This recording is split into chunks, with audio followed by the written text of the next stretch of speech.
Hello students, hope you all are fine at your home. So already we have discussed about the sentences, chapter number 1. Now the same I am going to, there are two parts of the sentence, that is the subject and the predicate. So we will start the chapter here.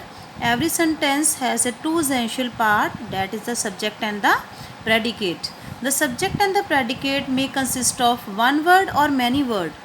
The subject and predicate both can consist of one or more words. So there are two parts of the sentence as we can read.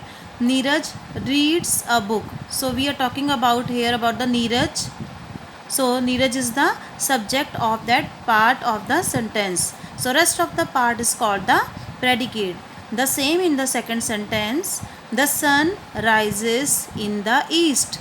The first part we are talking about the subject, that is the sun, and the rest of the part is called as predicate. So what is subject? Now we will get to know. It can come in the at the first, at the front of the sentence, or at the end of the sentence, or at the middle of the sentence, but which we are talking about, that is called the subject. So the part which refers to the person or thing we are speaking about, that is called the subject. ਜਿਸ ਬਾਰੇ ਅਸੀਂ ਗੱਲ ਕਰਦੇ ਹਾਂ ਉਹ ਵਾਲਾ ਜਿਹੜਾ sentence ਦਾ part ਹੁੰਦਾ ਹੈ ਉਹਨੂੰ ਅਸੀਂ ਸਬਜੈਕਟ ਆਖਦੇ ਹਾਂ. Next is about, we are talking about the predicate. Rest of the sentence, the part which tells something about the subject.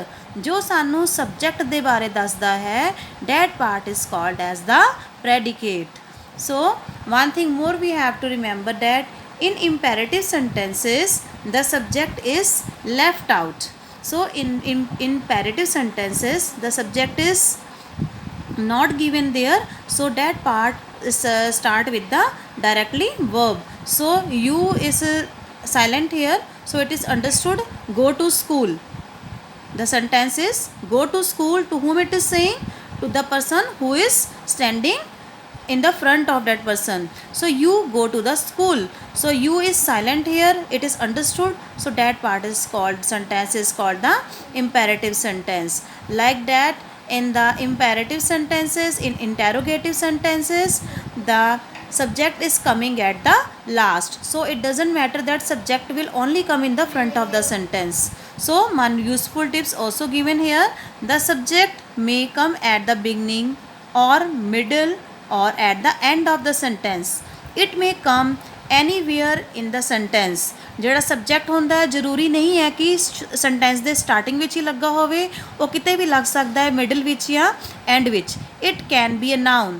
ਉਹ ਨਾउन ਵੀ ਹੋ ਸਕਦਾ ਹੈ, ਪ੍ਰਨਾउन ਵੀ ਹੋ ਸਕਦਾ ਹੈ, ਔਰ words doing the work of noun. ਜੋ ਉਸ ਦਾ ਵਰਕ ਕਰ ਰਿਹਾ ਹੁੰਦਾ, ਨਾउन ਦਾ ਵਰਕ ਕਰ ਰਿਹਾ ਹੁੰਦਾ, ਉਹ ਵੀ ਇੱਕ ਸੈਂਟੈਂਸ ਦਾ ਸਬਜੈਕਟ ਹੁੰਦਾ ਹੈ. So after that, the exercise, back exercise already we have sent to you, so you can, I will send you again. Those who have not done can do the back exercise again. So next chapter we will also do the next chapter today, that is the phrases and the clause. So it is also a part of the sentence, phrases and clauses. Sentence already we have discussed. So example is given here, the sun sets in the west. This is the sentence. So in this sentence, the red part you can see in the west, that part is called as the phrase. So what do you mean by the phrase? A group of words which makes a sense but not a complete sense. ਇੱਕ ਵੀ ਕੋਈ ਵੀ sentence ਜਿਹਦਾ ਜੋ ਇੱਕ ਇਹ part, half part of the sentence ਤੁਸੀਂ ਦੇਖ ਰਹੇ ਹੋ ਬੱਚੇ, which make a sense, एक sense करता है, but it does not make a complete sense. So you can see that to go home is a incomplete sense, but it make a sense but not a complete sense. That part of the sentence is called as the phrase. Same in the second sentence, he left in the evening. So in the evening, that is the phrase, and we will complete it with by adding the he left in the evening. So red part in the sentences, that is the phrase. So already we have discussed that a group of words which make a sense but not a complete sense, that part of the sentence is called as the phrase. Next part is called the clauses. We are talking about clause now. A group of words which forms a part of sentence. A group of words which forms a part of sentence, but it has contained a subject and the predicate. In phrases, we have learned that it has no subject and predicate on its own, but in the clause, it has its own subject and the predicate. So this is the difference between the phrase and the clauses, that it both they have the incomplete sense, they make a sense but not a complete sense both. But in this, it does not have a subject and the predicate, but in the clause it has its own subject and the predicate. The example, we will come to the example. This is the girl who won the race. So who won the race is the clause of the part of the sentence. Who is the subject, won the race is the predicate. Again I am going to tell you here, who is the subject and won the race is the predicate of that sentence.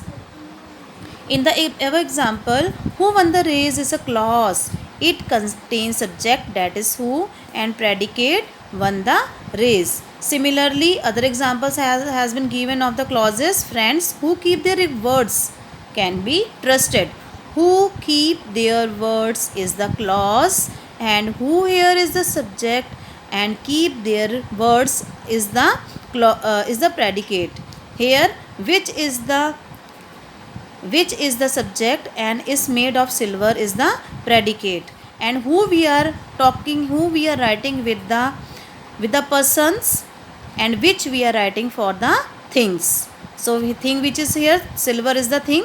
So who we are talking about, the friends we are talking about the. So who we will write for the person, and which we are write for the non-living things. Understood, students? So after that, exercises are given there. Already we have discussed the exercises in the PDF. So again I am going to send the PDF of both of these chapters. Hope you understand, student, this both chapters.